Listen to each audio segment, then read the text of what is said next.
what would happen if your grandmother should walk down the street with them shorts on? They'd have put her in the insane institution. She'd come out without her dress on.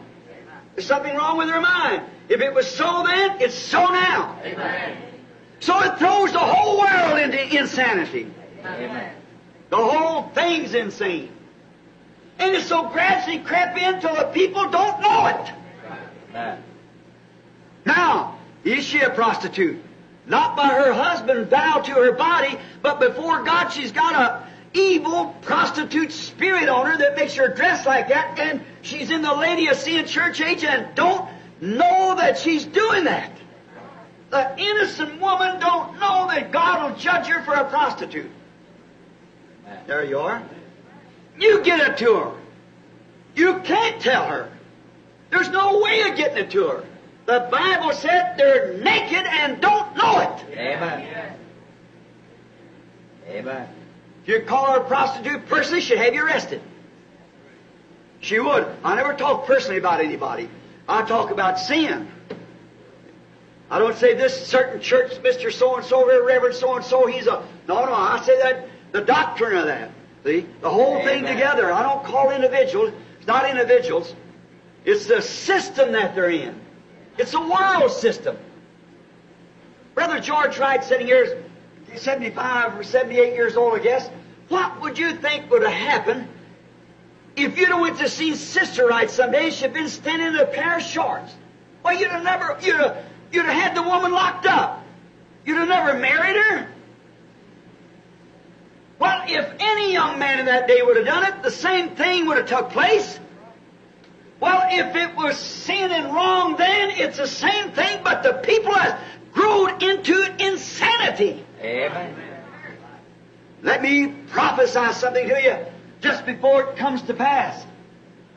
The whole world is grouping in insanity and will get worse and worse and worse. Amen. Until there'll be a bunch of maniacs. And it's almost that way now. Could you imagine a man driving with his lights off on the wrong side of the road, a ricky young kid supposed to be right out of high school? Kill a bunch of people, does that stop him? The next one come right behind him doing the same thing? Can you imagine a young man that thinks anything of himself getting out here and acting the way they do? Could you imagine a young woman and a bloom of womanhood, beautiful, well-built, shaped, profiled face? Beautiful. And the very thing of her being pretty shows that we're at the end time. See, she's went altogether to worldly feature. Worldly things and not the beauty of holiness. Amen. Sweetness in her soul. I've seen women on the outside of them, wasn't nothing to look at, but you speak to them one time. Talk to them a few minutes. They're real, genuine, something that you can't get away from. See, the beauty of the outside is of the devil. It's of the world. Look at Cain's children, how they went into it. When the sons of God saw the daughters of man were fair, they taken unto them wives, and God never did forgive them. Look at them Israelite women with calloused hands and hair stringing. When them sons of God came up through the land of Moab and met them dainty women with well-set hair, fancy and a lot of manicure on their faces, or what you call it. And when them sons of God saw those real fair women, a false prophet said, we're all the same. And they married among them, and God never did forgive them. They perished in the wilderness. Every one of them died there. Without hope, without God, and is eternally lost. Damned forever. Though they had seen the goodness of God. Though they had drank from the fountain that never runs dry.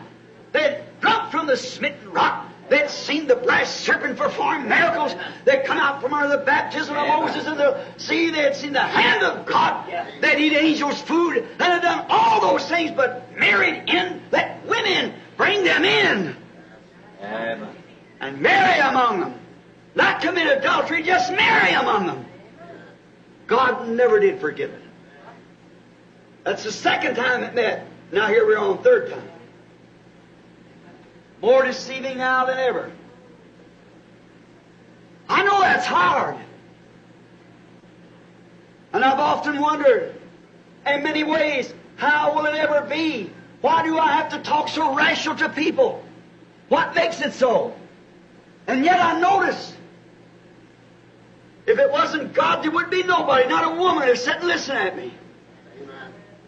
But they come back. Amen. Because there's somebody that's got a little anchor of truth there that knows that that's right. Regardless, they know it's right. Now watch what happens. I know it's hard. It's just like if a doctor gives you medicine and you refuse to take it, then don't blame the doctor if you die. And this is like medicine.